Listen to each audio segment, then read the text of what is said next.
Menu favorit ala Hong Kong. Nah, malam ini adalah menunya adalah steam ayam dan jamur.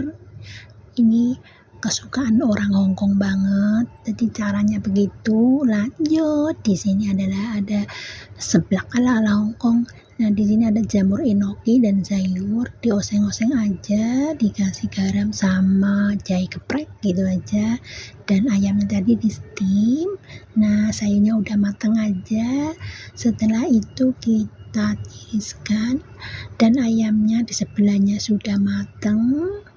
Nah, semuanya udah selesai. Lanjut minum sup. Jangan lupa orang Hong Kong itu adalah kesukaannya minum sup. Ini adalah sup jagung sama wortel biar kulitnya tetap glowing. Nah, di sini siapa yang ingin kulitnya glowing? Nah, di sini adalah kita ngerebusnya wortel sama jagung. Thank you for watching.